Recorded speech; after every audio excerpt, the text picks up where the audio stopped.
जय श्री कृष्णा मित्रों। आज हम एक ऐसे विषय पर बात करने वाले हैं जो हम सब की जिंदगी का सबसे बड़ा रहस्य और सबसे बड़ी चुनौती है, हमारा मन। आप में से कितने लोग इस बात से सहमत हैं कि अक्सर हमारा मन एक अनियंत्रित घोड़े की तरह दौड़ता रहता है, कभी अतीत की यादों में, कभी भविष्य की चिंताओं में और कभी वर्तमान में भी हमें स्थिर नहीं रहने देता है। ये हमारा सबसे अच्छा दोस्त भी है और कभी कभी हमारा सबसे बड़ा दुश्मन भी। सोचिए, जब आप कोई जरूरी काम कर रहे होते हैं तब भी ये आपको भटकाता है, जब आपको शांति चाहिए होती है तब ये आपको बेचैन कर देता है। आखिर क्यों और इसका समाधान क्या है? मित्रों, आज हम कोई किताबी बातें नहीं करेंगे, हम सीधे उस स्रोत से प्रेरणा लेंगे जिसने जीवन के हर प्रश्न का उत्तर दिया है। भारत के युद्ध भूमि में अर्जुन के विषाद को दूर करने के लिए कृष्ण ने जो ज्ञान दिया वो केवल अर्जुन के लिए नहीं बल्कि हम सब के लिए, हर युग के लिए था। और उस ज्ञान का एक बहुत बड़ा हिस्सा मन के नियंत्रण पर आधारित है। मन क्या है? ये हमारी सोच, हमारी भावनाओं, हमारी इच्छाओं का केंद्र है। ये वो भक्ति है जो हमें कुछ भी करने के लिए प्रेरित करती है या फिर हमें रोक देती है। लेकिन जब ये अनियंत्रित हो जाता है तो हमें सिर्फ दुख और अशांति देता है। क्या आप जानते हैं, दुनिया में 90% से ज्यादा परेशानियां हमारे मन की उपज होती हैं। बाहर से सब ठीक लगता है लेकिन अंदर ही अंदर मन हमें खाए जा रहा होता है।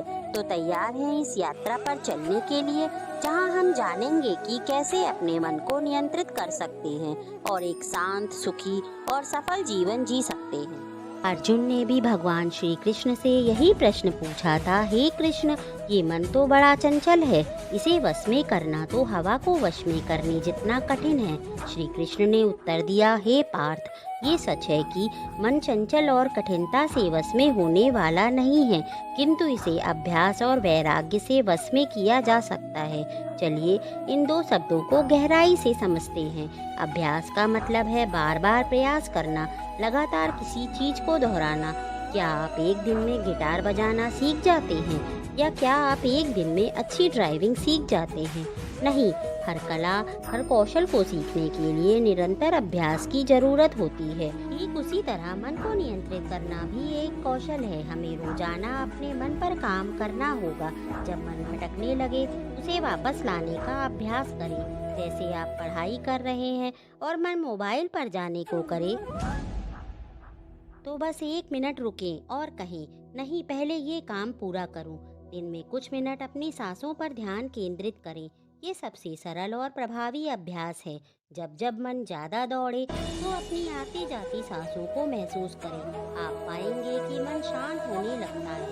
वर्तमान में रहने का अभ्यास करें। जब आप खा रहे हों तो सिर्फ खाने पर ध्यान दें, जब चल रहे हों तो सिर्फ चलने पर।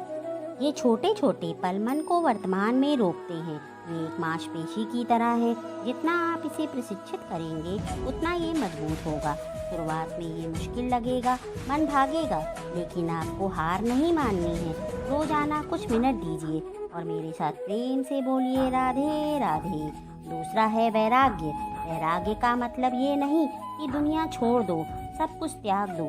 वैराग्य का अर्थ है आसक्ति का त्याग। आसक्ति मतलब किसी चीज से इतनी गहराई से जुड़ जाना कि उसके बिना रहना मुश्किल हो जाए। हमारा मन दुख क्यों पाता है? क्योंकि हम परिणाम से बन जाते हैं। हम सोचते हैं कि अगर ऐसा नहीं हुआ तो क्या होगा।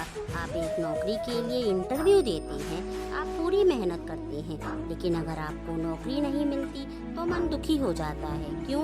क्योंकि आपने परिणाम से आसक्ति कर ली थी।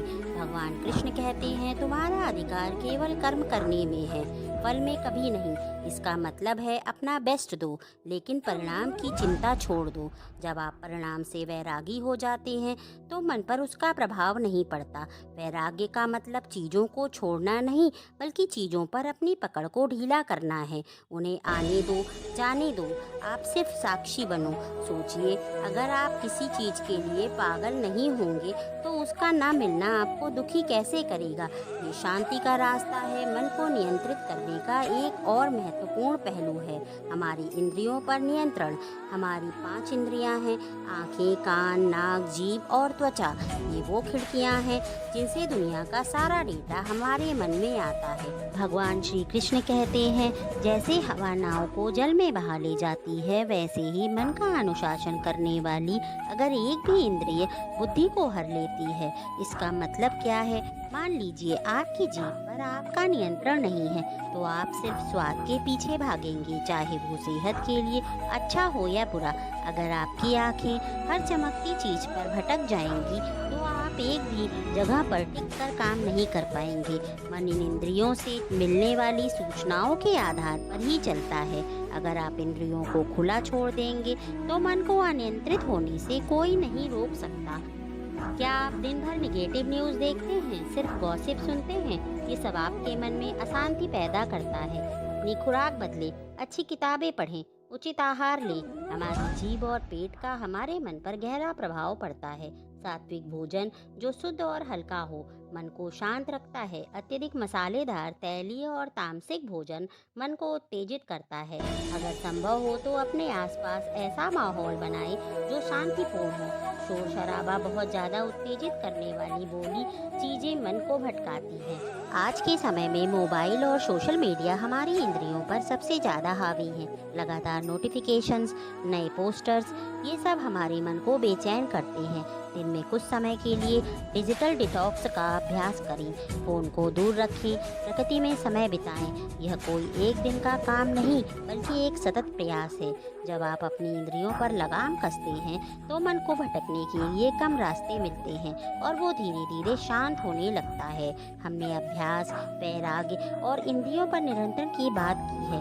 अब बात करते हैं मन को शांत करने के सबसे शक्तिशाली औजारों में से एक पेशन। श्री कृष्ण कहते हैं, जिसका मन जीता हुआ है उसके लिए वह परम मित्र है और जिसका मन हारा हुआ है उसके लिए वह शत्रु के समान कार्य करता है।